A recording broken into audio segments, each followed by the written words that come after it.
At talagang galit na galit ang mamamayang Pilipino dito po sa maluluhong pamumuhay at abuso sa kayamanan na hindi naman po nanggaling sa pinaghirapan nila itong mga pamangkin nila Saldico at mga pamilya ng kagaya nila Saldico na nagpapakita ng luho at ng mga pagkawalang respeto at damdamin po sa kalagayan ng bayang Pilipinas at ng mamamayang Pilipino na amantakin mo bill pa lang sa pagkain umaabot na ng almost 800,000 pesos.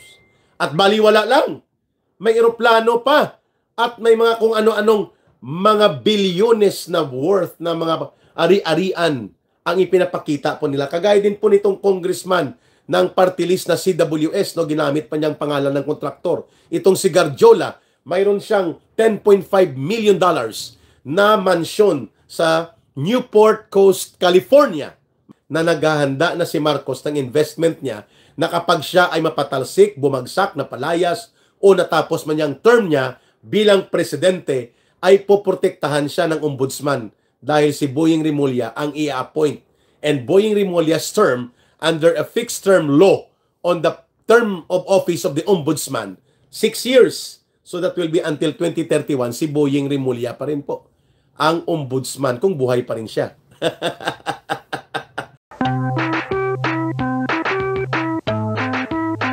Mga kababayan, this is a break-in news. Hindi pa po ito tinatalakay. Yung nauna pong acting ombudsman, dahil nag-retire na po si Ombudsman Justice Martires, noong July 27, may naunang talaga na acting ombudsman, no?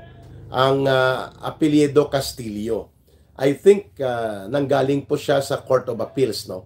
So, she was an acting congresswoman. Hindi ko pa po nakukuha ang confirmation na pinalitan na siya ni Dante Vargas.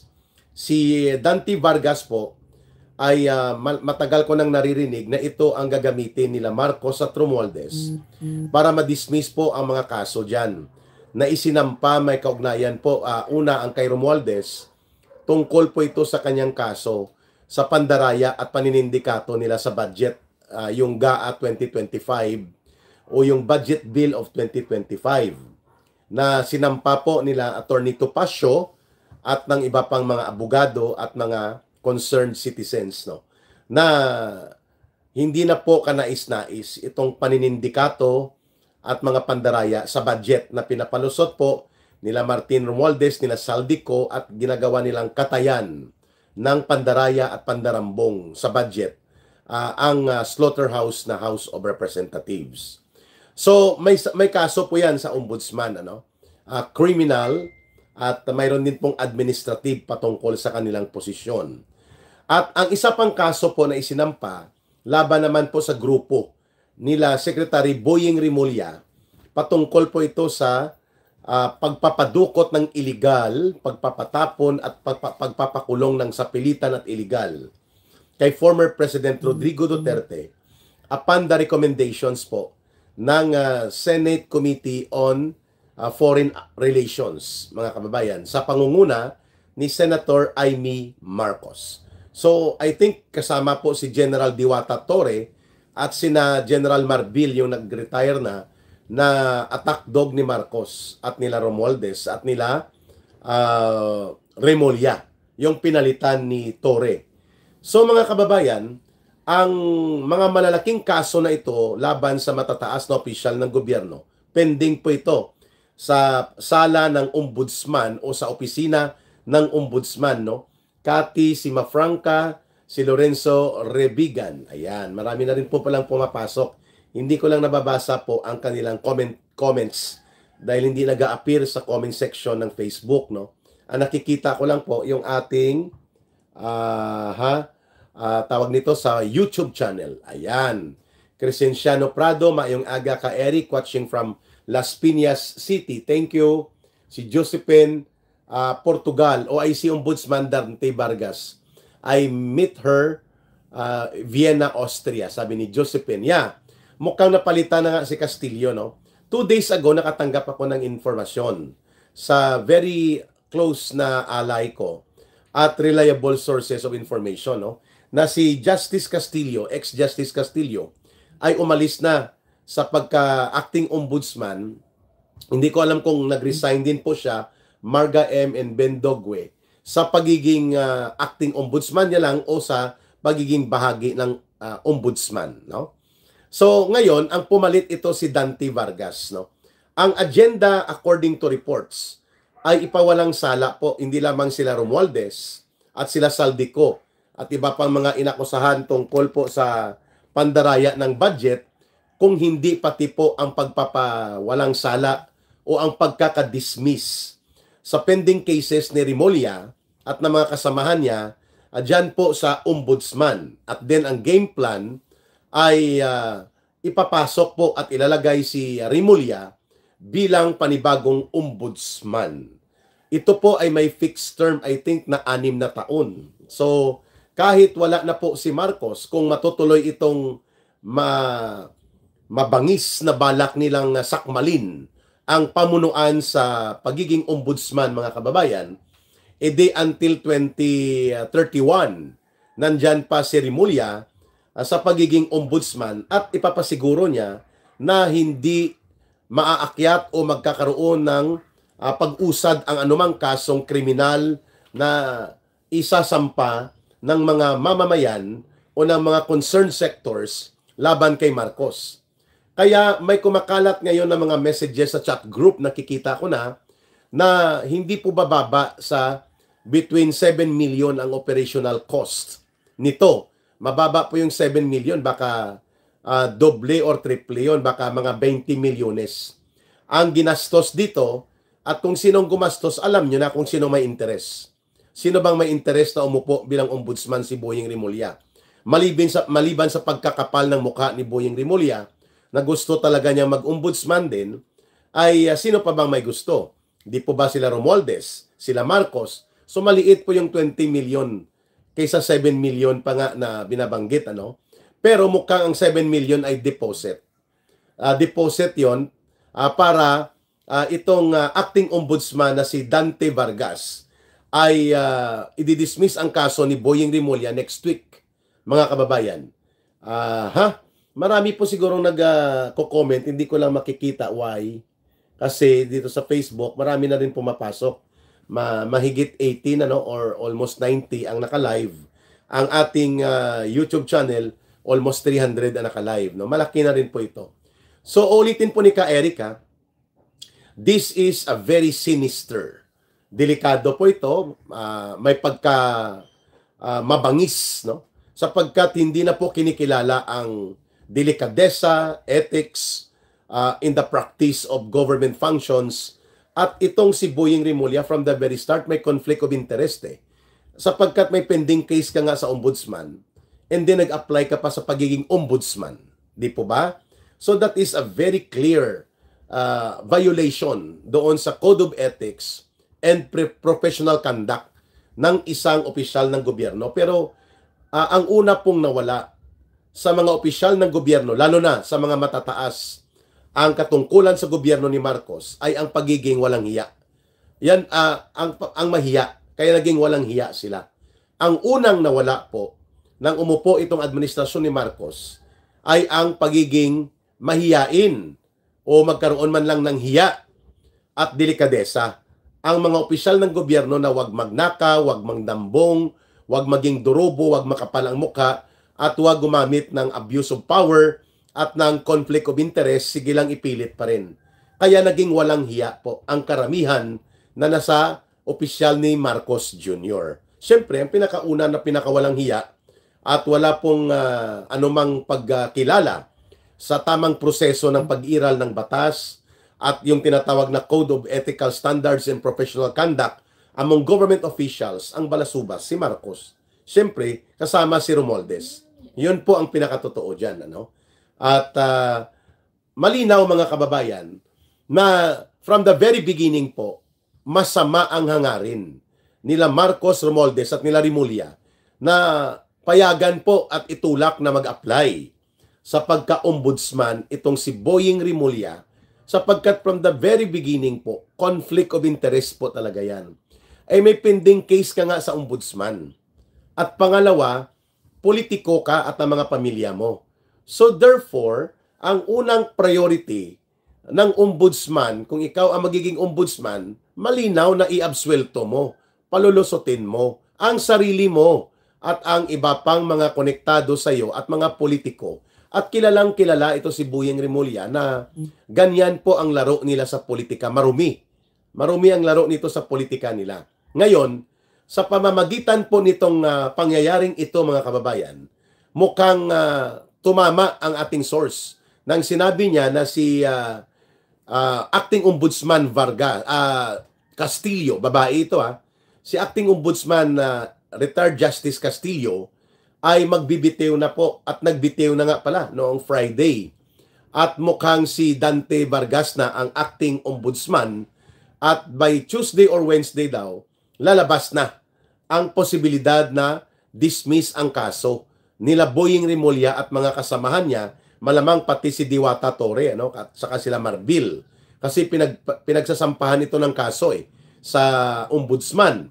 So, ang lumalabas na pinaghandaan talaga ng malaking pondo upang magamit po ang itong posisyon ni Dante Vargas bilang acting ombudsman na kapag inappoint na ni Ginoong Marcos, si Boyeng Rimulya ay dismiss na po o naibasura na ang mga kaso hinggil po sa pagkakaroon ni Boyeng Rimulya ng mga paglabag sa batas, nang ipinatupad po nila in his capacity as Department of Justice at sa utos nila Marcos, kasama po sila Romualdez na nagplano nito at maniobra at ipinatupad po nila ng magkapatid na Rimulya, John Vic Rimulya ng DILG at si DOJ Secretary Boyeng Rimulya, and then ito pa po ang mga alipores nila sa kapulisan, si General Marbil na attack dog nila noon at ang kanilang pitbull na si General Diwata Torre.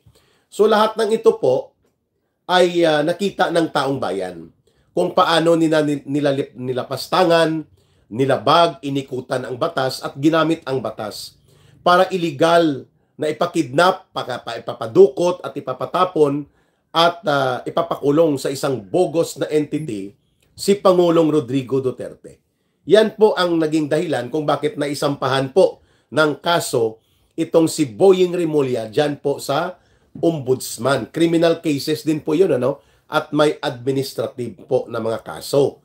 Ngayon, itong si Boyeng Rimulya, dahil nga, sabi ko nga kanina, ang unang nawala nang umupo po itong gobyernong Marcos among the top level officials and even in the many officials of the government, ang unang nawala po ng simula na magloklok na sa kapangyarihan nila si Marcos at ang mga alipores niya ay ang tinatawag na ethical standards and professional conduct among government officials. So, nagiging walang hiya at walang delikadesa ang karamihan sa mga matataas na officials sa ilalim po ng administrasyong Marcos Romualdez. At yan po pinangungunahan ni Marcos. Kaya wala pong kahihiyan at walang kadilidelikadesa na nag-apply at giniit ni Boyeng Rimulya ang kanyang sarili para ang ombudsman na pwesto na magre-retiro na si Justice Martires ay makukuha niya. So ano po ang layunin? Bakit ginawa ito? This is not about the ambition of Boyeng Rimulya personally para maging ombudsman siya, sa mga kababayan natin. Ito po ay may pangmatagalan at isang komprehensibong plano po kung bakit ipinilit at ipinipilit na mailuklok bilang ombudsman si Boyeng Rimulya.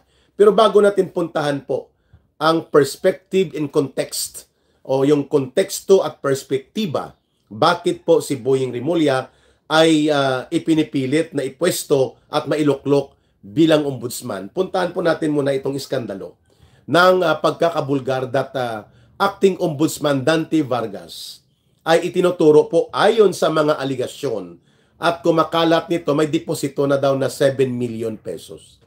Yan ang lumalabas ngayon. May deposito na 7 million pesos as operational expenses, mga kababayan. So may kasunod pa daw.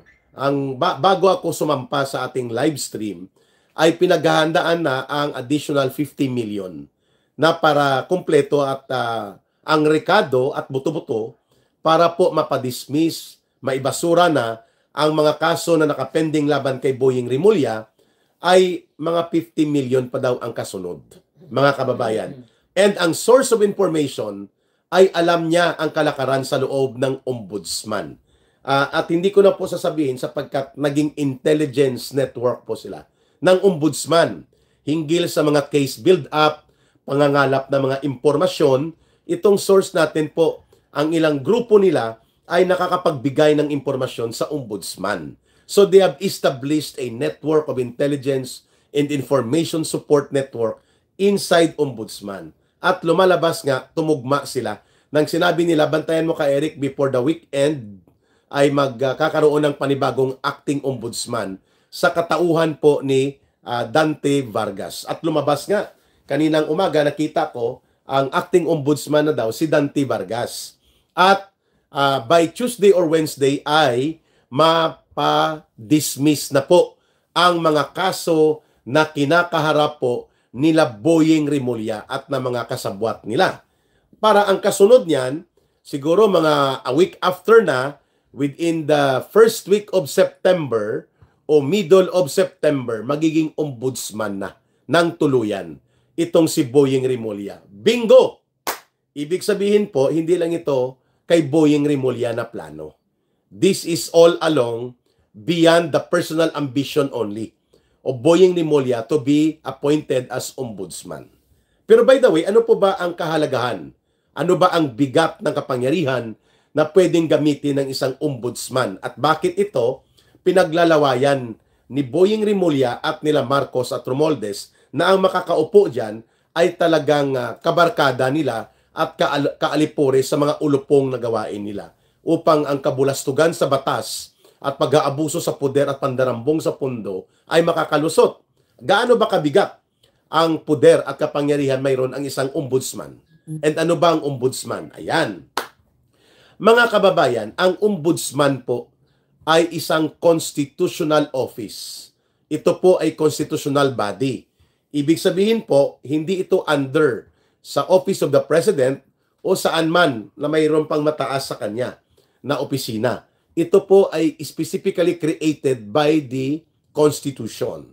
Sapagkat ito po ay nagsisilbi na parang investigador, prosecutor, case operator, at tagapaglatigo ng mga tiwali at mandarambong magnanakaw, kurakot na mga opisyal at abusado sa poder.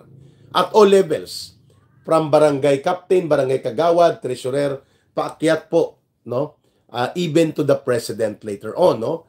Although hindi pa nagagawa na ang ombudsman ay nag-imbestiga at nag-file ng kaso sa mga incumbent na kasaysayan natin, sa mga nakaupo as incumbent na mga vice presidents o presidents, no?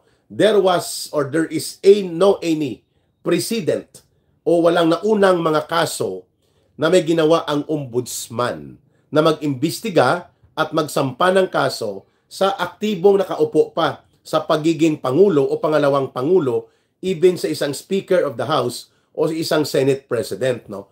O hindi pa po nangyayari yon. Wala akong naalalang kasaysayan in as far as the history of the Office of Ombudsman is concerned, mga kababayan. However, it does not follow na hindi pwedeng gawin yon.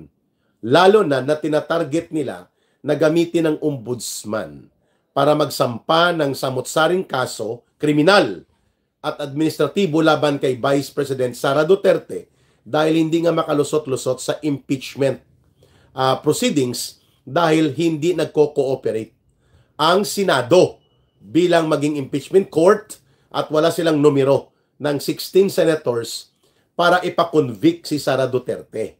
Ngayon, pati ang Supreme Court justices ay hindi rin po nakisama at idineklara po na unconstitutional. Bogus ang ibinunga ng pandaraya, panunuhol ng mahigit 100 billion pesos, walang pinatunguhan dahil ibinasura lang po ng Korte Suprema at ng Senado likely ang kanilang impeachment gimmick nila Marcos at Romualdez at nila Rimulya para po matanggal sa pangalawang Pangulo si Vice President Sara Duterte. Ang mabigat lang po sa impeachment kapag nangyari po na na-convict si Vice President Sara Duterte, should Marcos and Romualdez and Remullaz were able to put up a number of 16 senators at hindi po na magitan ng Korte Suprema na sasabihing unconstitutional at bogus ang naturang gimmick nila kung natuloy po all throughout the way na napakonvict sa Senado si Sara Duterte, may kaakibat po yun na auxiliary penalty na perpetual disqualification from running in public office or be appointed to any public or government position. Hindi na po makakatakbo si Sara Duterte kung nangyari po na na-convict siya sa Senado. Ngayon, everything about the impeachment proceedings ay nagkaroon po ng bulilyaso, palpak, at nag-backfire. Lumabas po na sila ay mga pasimuno ng malagim na Arnold Bigcas is watching. No? Thank you, Arnold. Malagim po na pagkakaroon ng tinatawag na maniobrahan. No? Hindi ko lang po nababasa ang inyong comment sa Facebook. Baka ilipat tumamaya sa pag nag-live ako ulit sa kabilang phone. No? I'm using only cellphones.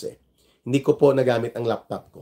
So, dahil nagpalpak at lumagapak at sumambulat ang iskandalo ng pandaraya at panunuhol sa impeachment at ang impeachment proceedings nila ay diniklarang bogus at unconstitutional ng Korte Suprema at hindi na nila mapipigilang pwedeng tumakbo pa rin at mapapatakbo pa rin ng taong bayan si Sara Duterte bilang susunod na Pangulo ng Bansa kung sakali mang matatapos pa ni Marcos ang kanyang termino hanggang sa 2028. Ngayon po ang tinarget nila ombudsman. Ayan, ombudsman na posisyon dahil nalaman po nila Marcos at Romualdez na pagdating ng July 27, magre-retiro po ang isang ombudsman na hindi nila kayang diktahan, hindi nagpapadikta at talaga pong kayang mag-imbestiga at magsampa ng kaso at hindi po kayang kontrolin o sakalin sa liig nila Marcos at Romualdez o suhulan ang nagretirong si former Justice of the Supreme Court, Ombudsman Martires, mga kababayan. Ngayon, itong si Boying Rimulya ay tinatarget niya ang posisyon sa pagka-ombudsman not because he is way too ambitious for himself, no? Hindi lang po yun. May iba pa pong mabigat na dahilan yan.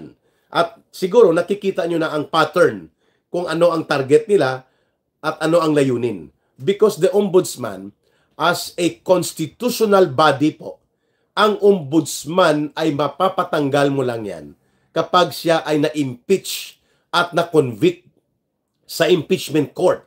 Sapagkat ang ombudsman po ay impeachable officer.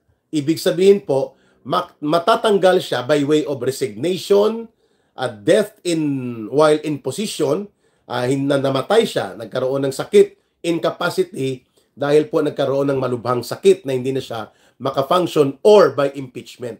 Kapareho po yan sa COMELEC commissioners at sa COMELEC chairman. Kapareho din po yan sa Commission on Audit at pati po sa Korte Suprema ng mga justices at pati rin po sa mga sa Vice President at sa President.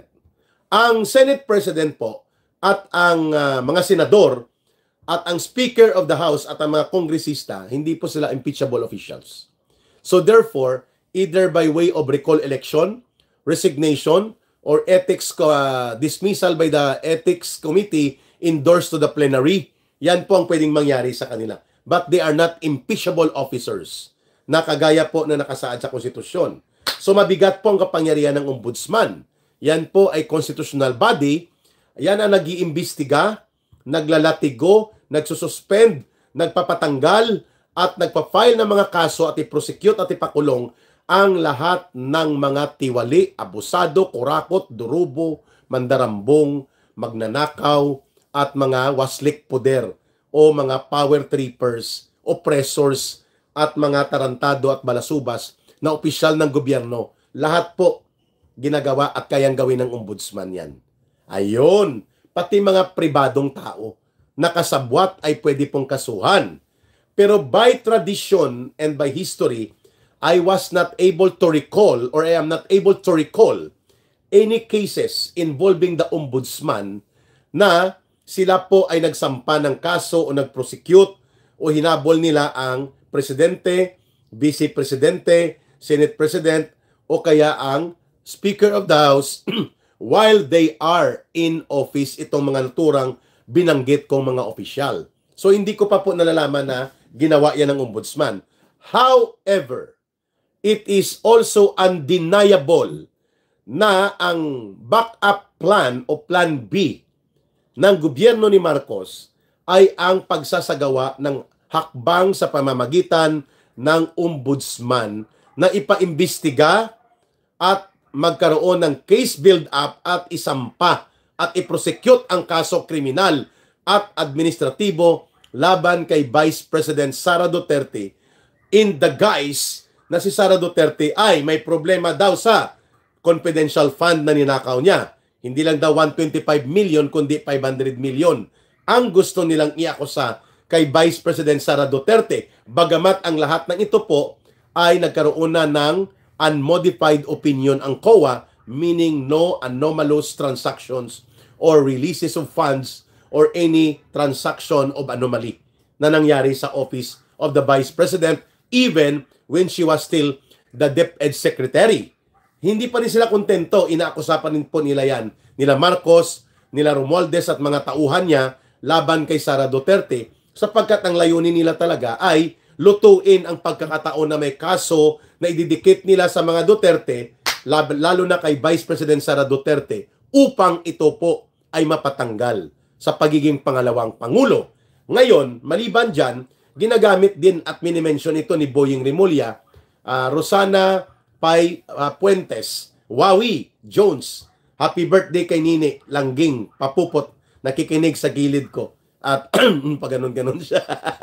Si Langging po yung naririnig ninyo. No? So, itong kaso pa na isa na gustong gawin ni Marcos at nila Romualdez, at yun din pong plano ni Rimulya, yung pagbabanta daw na ginawa ni Vice President Sara Duterte laban kay Pangulong Marcos at kay Speaker Romualdez at kay Lisa Araneta. Yung binabanggit ni Sara Duterte at the height na gusto nilang ipakulong sa Women's Correctional Center sa Mandaluyong mula sa pagkakakontempt detention itong Chief of Staff ni Vice President Sara Duterte na si Attorney Lopez at kinakaladkad sila palabas sa House of Representatives at the middle of the night at nagalit ng tudo si Vice President Sara Duterte at sinabi niya, kapag ako po ay pinapatay at papatayin nila ako po ay may kinausap na mga pwede ring gumawa na tao upang patayin din po si Marcos, si Romualdez at si Lisa Araneta. So may mga ganun pong kumakalat na video. At ngayon, gusto nilang sampahan ng kaso si Sara Duterte as a test case.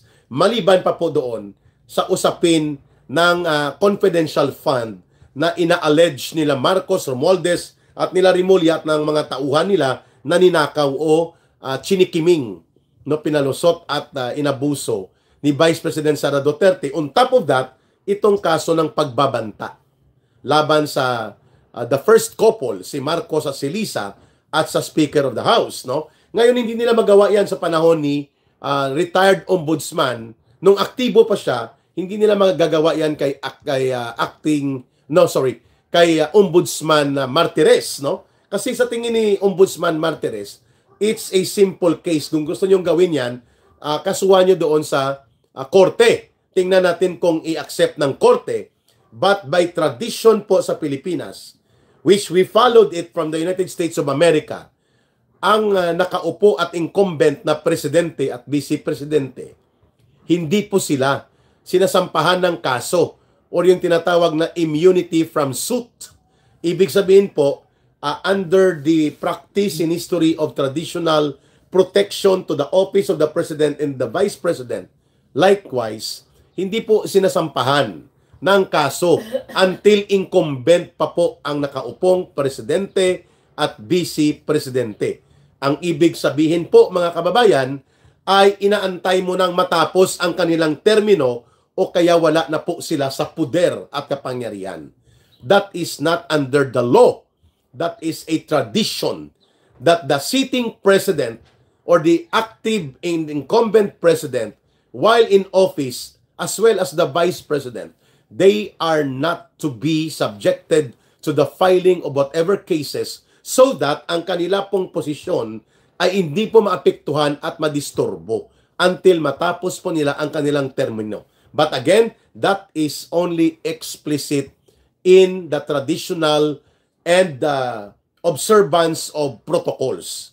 Hindi po yan talaga nakasaad na may batas na nagbabawal kahit sa saligang batas na nagsasabi na kapag aktibo pa sa kanyang pagiging presidente, ang presidente at even ang vice president, they should not be subjected to the filing of any criminal or administrative cases whatsoever so that there will be continuity at walang disturbo sa kanilang poder at sa kanilang otoridad na magsagawa ng pinakamataas na katungkulan sa ating bansa.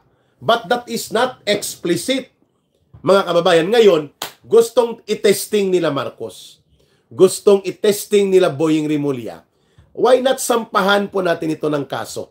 Si Sara Duterte, kung hindi natin siya makukuha sa pa-impeachment at napakahirap po lusutan sa Korte Suprema ang pandaraya at panunuhol natin at kung hindi natin maiutos o maisakal sa mga senador na sila ay mag-cooperate at 16 senators will be forced na ipakonvict si Sara Duterte, ay didalhin natin sa ombudsman kung hindi natin makukuha sa pagpapa-impeach and conviction by impeachment court. Ngayon, yan ang bigger picture. That is the bigger picture why Boying Rimulya, beyond personal ambition, lagpas pa sa kanyang personal na ambisyon na maitalaga siya bilang ombudsman, ay ang kanilang pangmatagalang projection of a political total demolition and paralysis to be executed against the Duterte.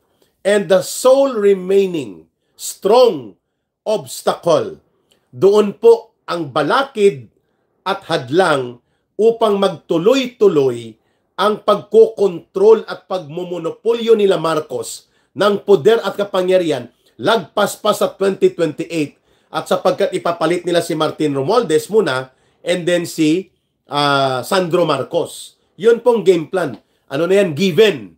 That is as clear as the rising sun in the east, as clear as the full moon, na yun pong plano nila Marcos. The only balakid or obstacle na hindi po nila maitulak na konsolidahin at monopolihin ang poder lagpas pa sa 2028 na termino ni Marcos ay ang pagkakaroon ng isang Sara Duterte. Kasi alam na pa natin po ngayon man o sa bukas o sa susunod na mga araw o kaya doon pa sa 2028 kapag nagkaroon ng open, popular, honest elections sa pagkapangulo, lalamon po ng 2 toneladang alikabok ang kalaban ni Sara Duterte. Lalo na kung si Martin Romualdez ang ipapatakbo na contender sa pagkapangulo. Walang kaapil-apil, walang kapuli-political appeal itong si Martin Romualdez. No? Kaya nga ang ginagawa niya, pinapadisqualify niya mga kalaban niya doon sa Leyte, sa Comelec para lumabas na wala siyang kalaban. No? Even sa pagka-speaker of the House niya, panunuhol naman po ang pinanggagalingan niyan. Pondo. Hindi naman po dahil magaling, matalino at gwapo at matikas, matino at mabuting politiko si Martin. No! Dahil sa panunuhol yan. Dahil sa paggamit ng pera ng bayan. Okay? Yan po kung bakit siya naging Speaker of the House. At dahil kinokonsente at pinapayagan ni Marcos na mangyari ang ganyang kalagayan. Ngayon, for them to be able to remove any opportunity for Sara Duterte to be able to run as president in 2028 kung matutuloy po ang eleksyon, kung sakali mang hindi pa mapapabagsak sa pagkapangulo itong si Marcos at kanyang administrasyon, ay titirahin po nila si Sara Duterte sa pamamagitan po ng operation sa ombudsman. And yan po ang bigger intent. Yan po ang long-term na direksyon nila. Imagine, Boying Rimulya appointed as ombudsman, politiko, may conflict of interest, at marumi maglaro ng politika, at ito po ay tinatawag na diskartidor sa mundo ng politika, at marumi ang laro nito sa politika nila Boying Rimulya, ilalagay sa pagka-ombudsman ni Marcos. At para mangyari yan, ay naglagay ng acting ombudsman na mag-execute ng plano dahil si former acting ombudsman Castillo hindi kaya. Yung babaeng naging acting ombudsman nang magretiro po si Samuel Martires ay hindi niya kayang i-execute na si Boying Rimulya ay pawalang sala sa pamagitan po ng dismissal of the cases.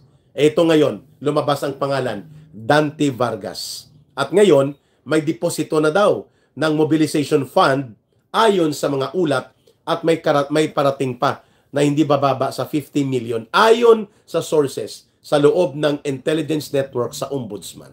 Wow! So nakita nyo ng bigat? Nakita na po ba natin mga kababayan kung saan ito patungo?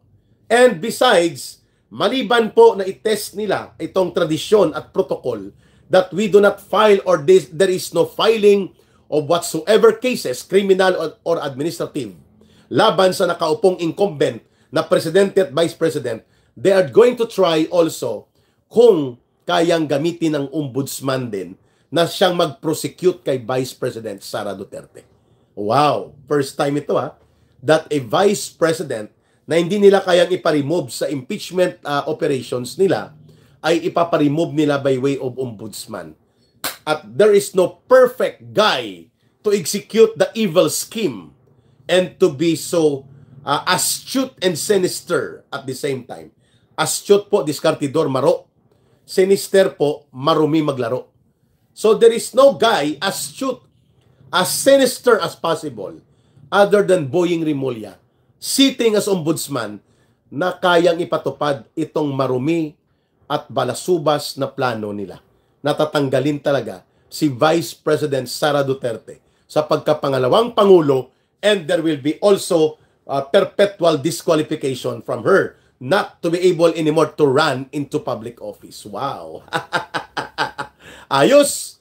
Okay to no? So, mga kababayan, abangan natin kung mangyayari nga ang paparating na pagkakatalaga kay Boying Rimulya. At ibig sabihin po, all the information relayed to ka-Eric ng ating Intelligence and Information Network na mayroon din pong contact at may mga operator sa loob ng ombudsman, nakakakuha tayo ng ganitong balita, ay totoo pala at tumutugma sa realidad. Ayan. Ano pong magagawa natin dito kapag ginawa ni Marcos na ma-appoint si Boying Rimulya? Of course, the people can oppose, the people can expose this. Ang mga video na ito ni ka-Eric sa YouTube, sa Facebook, upang kumalat po ito na mayroon pong plano sila Rimulya at Marcos na kontrolin at monopolyuhin ang otoridad ng ombudsman at ilalagay si Boying Rimulya dyan. By all indicators, tumutugma po na papasok sa plano nila. In fact, if I have to recall it, mga kababayan, Boying Rimulya was not even shortlisted. Hindi po siya naunang nakalista sa JBC endorsements, no, or the Judicial and Bar Council, na siya po ang gumagawa na mga abogado po ito at mga justices na gumagawa ng recommendations to the President, sapagkat ang presidente pa rin po ang nakatalaga na overall appointing authority. Even if the ombudsman is a constitutional position, ang presidente pa rin po ang nakatakdang mag-appoint. Mga kababayan, Boying Rimulya at the first release of the shortlisted names as endorsed by the Judicial Bar and Council ay hindi po kasama ang pangalan niya. Hinilot po at ipinahabol ang pangalan ni Boying Rimulya. Kaya naging 17 ang shortlisted names endorsed by the Judicial and Bar Council para pumili si Marcos kung sino magiging ombudsman. Meaning to say, hinilot, minaniobra, at ipinilit na maipasok sa pagka-shortlisted si Boying Rimulya. Dahil walang kahihiyan po talaga ang gobyernong Marcos para gamitin ang ombudsman as an alternative way for them to control and monopolize power by using the ombudsman as the evil operator para durugin at lugmukin ang mga Duterte political group and their allies. Lalo na po si Vice President Sara Duterte with the immense power and authority of the ombudsman. Ngayon, will Boying Remulla impose, should he become ombudsman, a suspension of the Vice President on the ground na mayroon siyang prima facie o mga batayang paniniwala na may kaso at may criminal accountability si Sara Duterte? Will Boying Remulla, should he be appointed as ombudsman, be able to execute the suspension and then later on the prosecution against Sara Duterte? Wow! Mga first time po ito ha. Mga kababayan, babantayan po natin ito. At hindi ko na muna tinalakay ito pong kumakalat na pagsabog ng pagkagalit ng mga netizens, ng ating mga mamamayan na nasa social media, lalo na po sa Facebook, minumura at talagang galit na galit ang mamamayang Pilipino dito po sa maluluhong pamumuhay at abuso sa kayamanan na hindi naman po nanggaling sa pinaghirapan nila itong mga pamangkin nila Saldico at mga pamilya ng kagaya nila Saldico na nagpapakita ng luho at ng mga pagkawalang respeto at damdamin po sa kalagayan ng bayang Pilipinas at ng mamamayang Pilipino na amantakin mo bill pa lang sa pagkain umaabot na ng almost 800,000 pesos.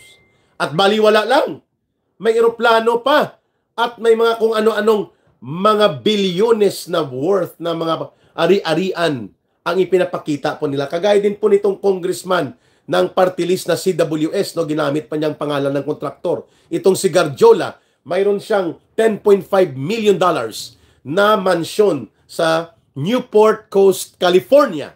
Mga kababayan, hindi niya itinatanggi ito, kumakalat din po ito na mga pagkagalit ng mga mamamayan. Hindi ko na muna tinalakay. Mamaya babalikan po natin itong ostentatious display of wealth. Pwede pong kasuhan ito sa ombudsman sapagkat konektado po ito sa pandarambong sa pundo ng bayan related to flood control projects. Wow! Terrible! Pero mas terrible po ito na naghahanda na si Marcos ng investment niya na kapag siya ay mapatalsik, bumagsak, napalayas, o natapos man yung term niya bilang presidente, ay poprotektahan siya ng ombudsman dahil si Boying Remulla ang i-appoint. And Boying Remulla's term under a fixed term law on the term of office of the ombudsman, 6 years. So that will be until 2031, si Boying Remulla pa rin po ang ombudsman kung buhay pa rin siya. Or kung hindi siya mag-resign, ano?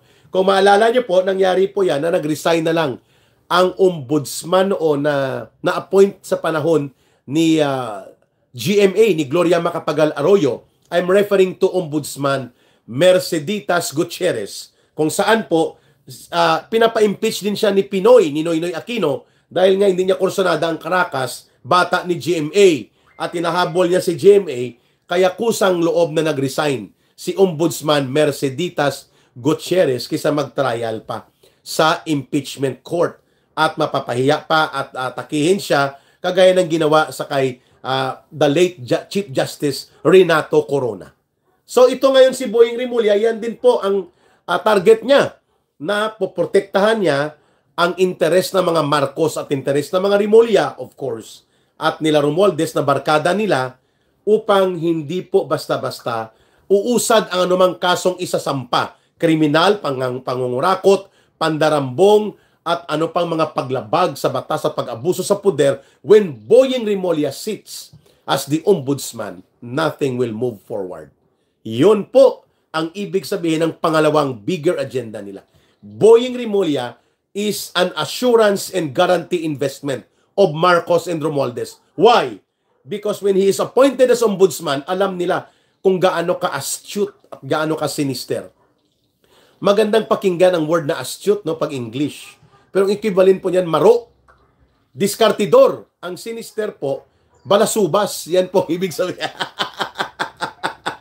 Under an ombudsman controlled by a Boying Rimulya, ang poder na yan ay gagamitin sa pagiging abusado, diskartidor, at pagiging balasubas.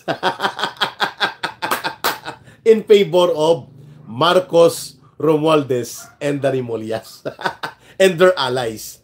So bantayan po natin because this is a very significant development na ganito na po kagarapalan ang nangyayari na mga kalagayan ng ating bayan under a Marcos Romualdez na gobyerno. Wow! Boying Rimulya for Ombudsman. At sa pagbabalik po ni Ka Erica, maliban po dito sa paglalabas ng balita that there was already a deposited amount o mayroon nang ipinalarga na 7 million pesos, may darating pang 50 million pesos. Kanino, saan, paano, aalamin natin sa ating source, sa mga impormasyon at intelligence na nakukuha natin sa paligid po at sa loob ng ombudsman at ng gobyerno mismo ni Marcos. Ayan mga kababayan. At of course, ito pong kalunos-lunos, kasuklam-suklam, at higit na nakakagalit pong abuso at kawalang hiyaang pagpapakita sa pagkaluho na nanggaling naman po at konektado sa pandaraya at pandarambong sa mga proyekto ng gobyerno na ginagawa ng pamilya nila, ang mga anak at kapamilya nila, mga kamag-anak na mga naturingang mga operator ng pandarambong sa flood control at infra projects ay may gana pang magpakita ng kaluhuan sa social media.